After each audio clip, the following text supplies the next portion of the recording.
আমি ছাত্রলীগের কর্মী ছিলাম না, শুধু ছোটখাটো একটা নেতাও ছিলাম, হলের পোস্টেড ছিলাম।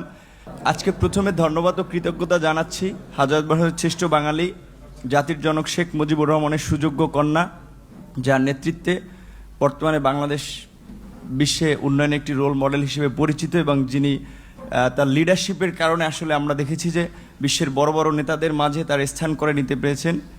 সেই আমাদের প্রাণপ্রিয় নেত্রী এবং প্রধানমন্ত্রী, মাননীয় প্রধানমন্ত্রী জননেত্রী শেখ হাসিনাকে। আর আসলে আমিও যেটা বলেছি যে আমি ছাত্রলীগের কর্মী ছিলাম না, শুধু ছোটোখাটো একটা নেতাও ছিলাম, হলের পোস্টেড ছিলাম।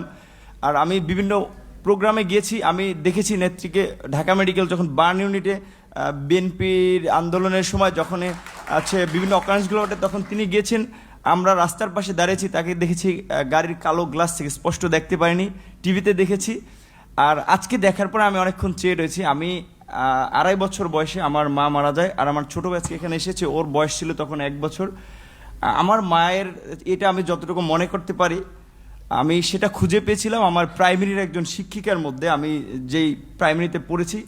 আর আজকে আমি মাননীয় প্রধানমন্ত্রী এতদিন টিভিতে আমি ওভাবে দেখতে পাইনি, কিন্তু আজকে দেখে আসলে আমার মনে হয়েছে যে তার মধ্যে আমার মায়ের চেহারাটা আমি কিছুটা দেখতে পেয়েছি, এরকম একটা জিনিস। আমাদের সকলের হৃদয়ের স্পন্দন আগামীর বাংলাদেশের প্রধানমন্ত্রী জনাব তারেক রহমান।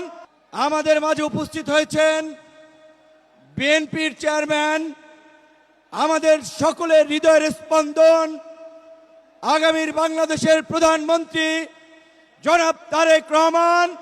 আজকের প্রধানমন্ত্রী তার পিতা আধুনিক বাংলাদেশের রূপকার শহীদ প্রেসিডেন্ট জিয়াউর রহমান 1977 সালে তখনকার বাস্তবতায় সেচ এবং কৃষি নির্ভর অর্থনীতিকে প্রসারিত করার জন্য এবং একই সাথে এই যে ম্যানুয়াল পদ্ধতিতে খননের একটা বিবেচনার বিষয় ছিল যে এখানে যারা কাজ করবেন তাদের একটা কর্মসংস্থান হচ্ছে।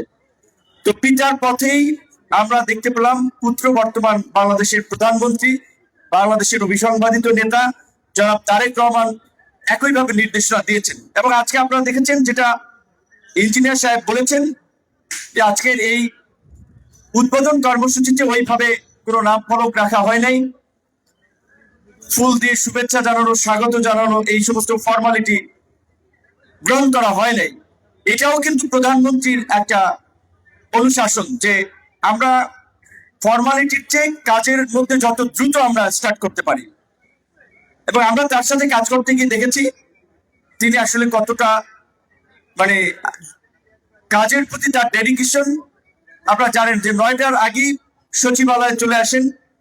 প্রধানমন্ত্রী সচিবালয়ে সাধারণত অফিস কম করেন, তিনি